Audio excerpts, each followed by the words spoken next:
Hi everyone. Now I'm going to show you 4 interesting lists from the Operation Sledgehammer in Minnesota. There's a bunch of lists that could be talked about, but I've picked out the 4 ones that I think are like the most. There's the most potential for us to learn something. So let's go.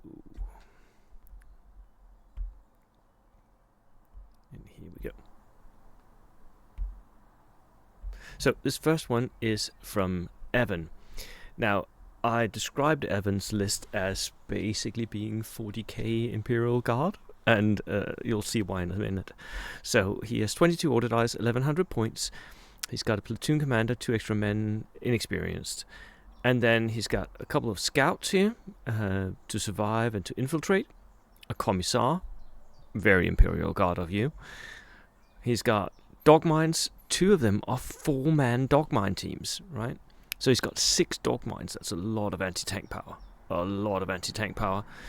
He's got another platoon commander, again, with a couple of extra dudes, SMGs, inexperienced. And then unarmed infantry here. This one unit here has anti-tank grenades, but this is his horde, right? He brings a bunch of unarmed infantry. Like these units, full strength, but 6 of them are unarmed. They can fight in close combat if you can get them to go there. Most of the time, they'll just be a speed bump, basically. They are going to sit in front of his army and be a speed bump. Another platoon commander, inexperienced. And then 3 anti-aircraft guns, 4 anti-aircraft guns. Sorry about that. No, sorry. 2 anti-aircraft guns. 2 of them are heavies and 2 are lights. Is that right? No. Sorry. My brain is all cooked here. 2 anti-aircraft guns, which are heavy, and 2 anti-tank guns, light. Inexperienced, though. So he buys them inexperienced to save the points. 35 points, and he's still hitting on 3 pluses because they're always going to sit on ambush and shoot from ambush, right? And because they're anti-tank guns, he'll get +1, but because he's inexperienced, he'll get -1. So he's hitting on 4 pluses all of the time, which is really, really cool. Very cheap for that ability to lock down lanes. So this is his 4 guns. On top of that, he buys a bunch of other stuff in an armor platoon that's going to sit there and be his Imperial Guard tanks sitting there just pumping out shots. So he gets a Tokarev with MMGs here. He gets another Tokarev, so that's 2. He's got a Katusha and Tachankas, 2 of those with MMGs. That is a lot of shots coming out of this army, right? That is an insane amount of shots, and most of it can actually go on ambush and live perfectly happy on ambush most of the game. So I think his main problem is going to be armor at long range, because his best choice for that is either to shoot it with his artillery here or to get close and personal with the dogs, and that can be difficult. So if you're fighting against Evan and want to try and beat him, stay at range. But the problem is, if you stay at range, he'll shoot you and he'll multi-rocket launcher you. And I mean, it's just a very good build. I think Evan could potentially go on and win this tournament. Then we have Matt. And Matt's list here is, well, it's a veteran horde. 18 order dice, 1100 points, inexperienced platoon commander, and then he's got 10-man veterans here with 1 Panzerfaust tough fighter, 10-man veterans, 1 Faust tough fighter. Not a good unit to be close to.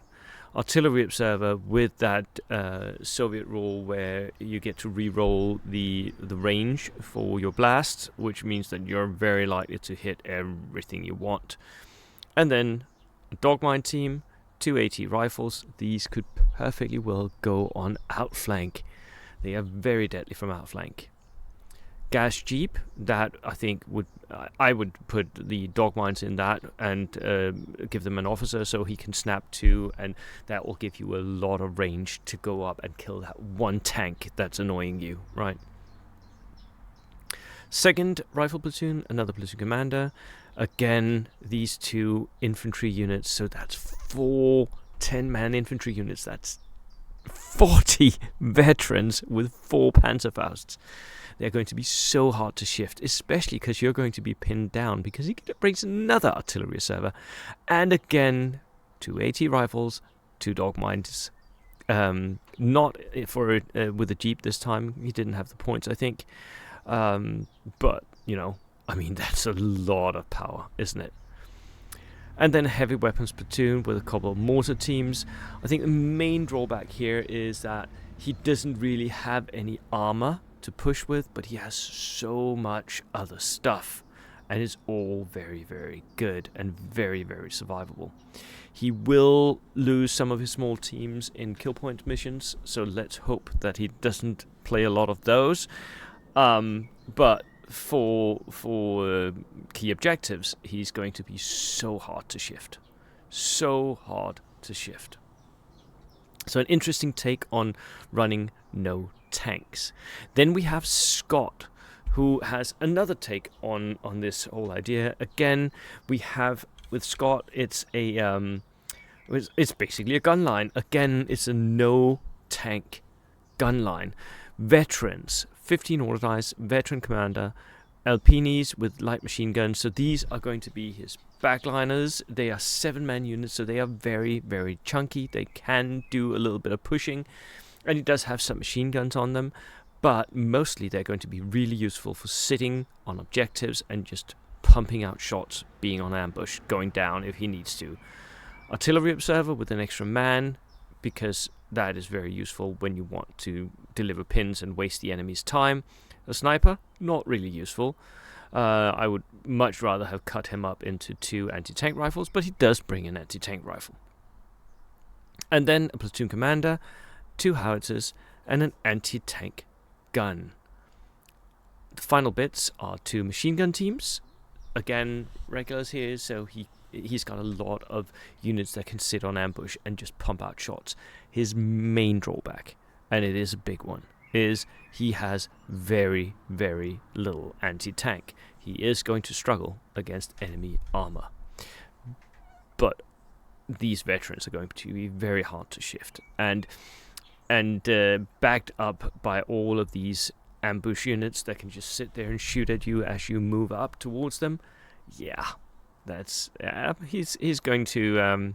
This is a classic gunline / camping army, right? It can really do well on an open table, especially. Final army I want to show you is Jeff. And for me, I think potentially this is the most interesting one, because this is a completely new army built, at least for me. I haven't seen anyone do anything similar, and I have been following competitive balldashing for the past 5-6 years, right? So,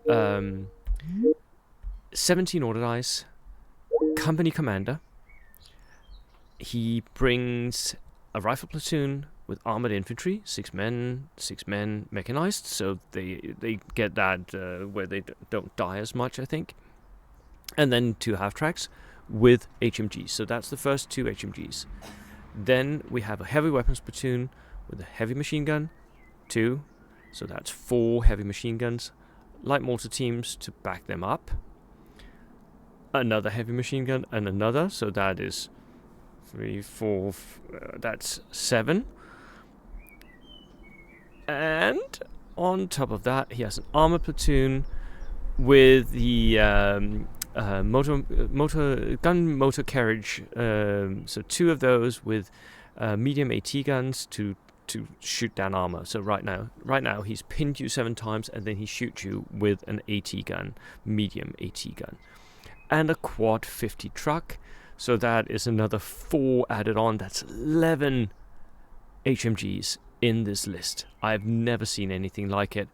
Potentially these could be shifted out for motor gun carriages that have both an autocannon and a heavy machine gun, but you know, it's the same. Anywho, that's it from me today. I'll see you next time. Cheers.